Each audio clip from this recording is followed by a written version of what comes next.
নমস্কার, আশা করি আপনারা সকলে খুব ভালো আছেন। আজকে আমি আপনাদের সাথে চকলেট কেকের রেসিপিটি শেয়ার করব।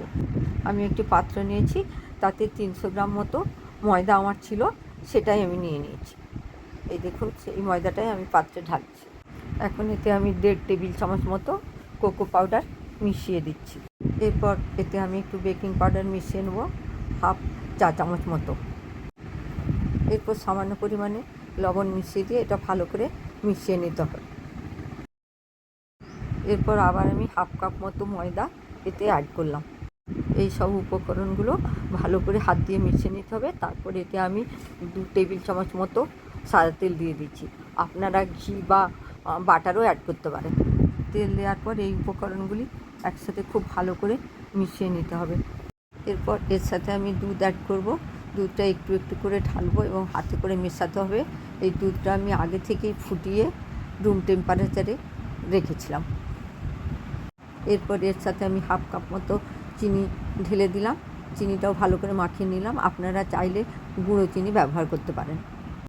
এরপর এতে দুধ ঢেলে ঢেলে মিশ্রণটি হাত দিয়ে খুব সুন্দর করে মেখে নিতে হবে, একদম মসৃণ করে।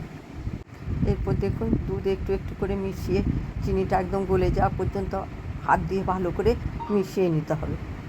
দেখুন, এইভাবে ব্যাটারটা ফেটিয়ে যেতে হবে এবং অল্প অল্প করে দুধ এতে মিশিয়ে নিতে হবে।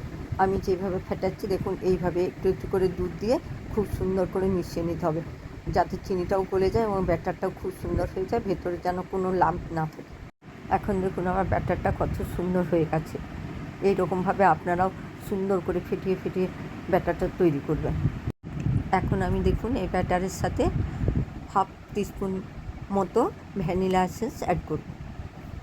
এখন ভ্যানিলা এসেন্স মেশানোর পরে ব্যাটারটা আরও 2-3 মিনিট ভালো করে ফেটিয়ে নিতে হবে, যাতে ভেতরে কোনো বাবেলসও না থাকে। এই যে দেখুন, ব্যাটারটা আমার কত সুন্দর তৈরি হয়ে গেছে।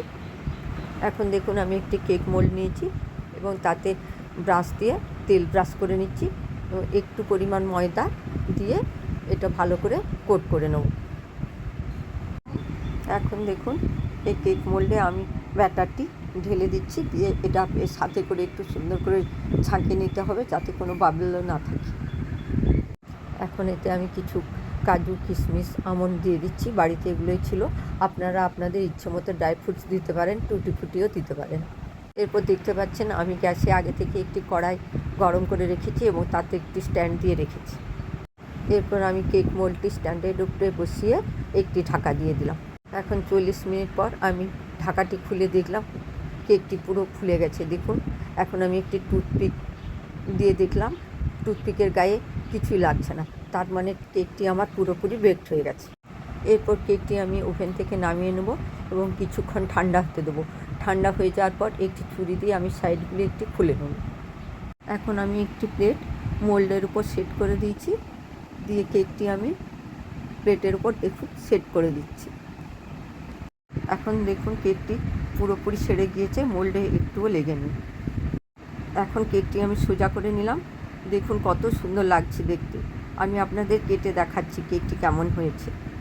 কেকটা দেখুন কত ইজিলি কাটা হয়ে যাচ্ছে। আপনারাও ট্রাই করে বাড়িতে দেখবেন এবং কেমন হয়েছে আমাকে কমেন্ট করে জানাবেন। দেখুন কত নরম তুলতুলে হয়েছে এবং স্পঞ্জি হয়েছে। আপনারা কেকটি স্টোর করে ফ্রিজে 1 সপ্তাহ রাখতে পারেন। আমাদের বাড়িতে তো সাথে সাথে সবাই খেয়ে নিয়েছে, এত সুন্দর হয়েছে। কেকটি যেহেতু এগলেস, সেই জন্য এটা যারা নিরামিষাশী তারাও খেতে পারবেন। প্লিজ লাইক, শেয়ার, কমেন্ট এবং সাবস্ক্রাইব করবেন। সঙ্গে থাকবেন, ভালো থাকবেন, সুস্থ থাকবেন। পরের ব্লগে দেখা হবে।